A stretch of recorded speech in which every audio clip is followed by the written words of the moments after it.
Not to be outdone, Hillary Clinton, now trying desperately to regain relevancy, inserted herself into the conversation using an MLK quote to trash cinema and Manchin.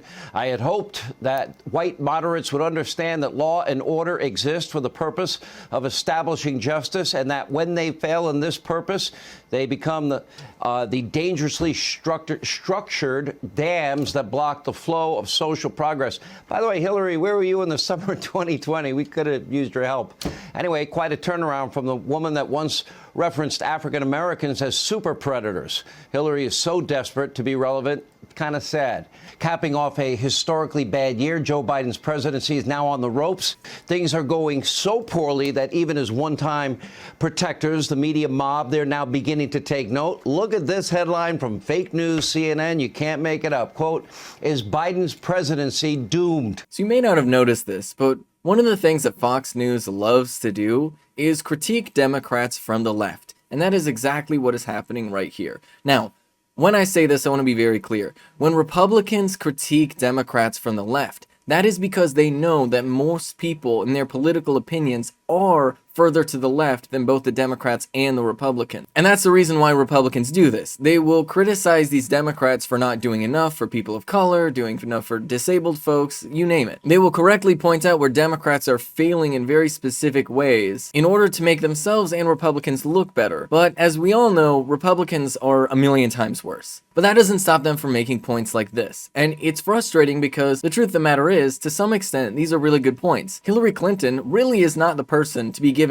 that Martin Luther King Jr. quote. The truth of the matter is that not only was Hillary Clinton alive when Martin Luther King was, but she was also actively campaigning for segregationist Barry Goldwater. So she's not really the person to be using that quote towards anybody else. Another point that he made was asking where Hillary Clinton was during the protests of 2020. And now I don't recall any specific quote, but if I had to guess where her political alignment was, I would say it's probably somewhere along all the other Democrats that tried to blame defund the police for Democrats not doing as good as they felt like they deserved. But quotes like these are just absolutely ridiculous. You can see how they're correctly talking about how Joe Biden has failed to deliver his agenda, but they're not breaking down why Joe Biden is so unpopular. They're saying, oh, Joe Biden's unpopular. Why? Why, Fox News? Why is Joe Biden unpopular right now? Is it maybe perhaps because Joe Biden hasn't been going far enough to the left to actually deliver the promises that he campaigned on? That is the truth. But it's also what Fox News doesn't want to acknowledge, because it means recognizing the fact that the American public is far further to the left than most elected representatives from both parties. But the good news is that there are actually a few representatives who are willing to call things for what they are. Fox News actually showed this highlight reel of a couple of Democratic representatives calling out all of these moderates and these Republicans for failing to protect voting rights. People like Joe Manchin and Kristen Sinema,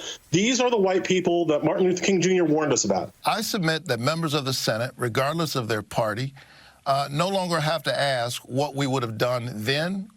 We're doing whatever we would have done then right now. They have sent this signal. They have been very clear about it. They don't care about minorities. They don't care about blacks. They don't care about people in their own districts who they're going to deny their voting rights. But unfortunately, this seems like it might be too little too late, because Republicans are already in the middle of drawing maps and setting up the election rules that are going to be happening this November for the midterms, and any act of Congress, even at this point, would still probably be too late to have a material impact on the next election, which means Democrats are going to have to win the old-fashioned way by actually delivering for their voters. And it's going to be even more of a challenge because Republicans are going to be hard at work purging people from voting rolls and doing everything they can to make it more difficult to vote. This is Ben Carollo with Rebel Headquarters. You can catch my show Galaxy Brain on the Young Turks Twitch channel every Friday at 4 p.m. Eastern Time. If you want to stay up to date with my content, you can follow me at Benjamin Carollo on Twitter. And for those of you that might be wondering or have noticed, my pronouns are in fact she, her.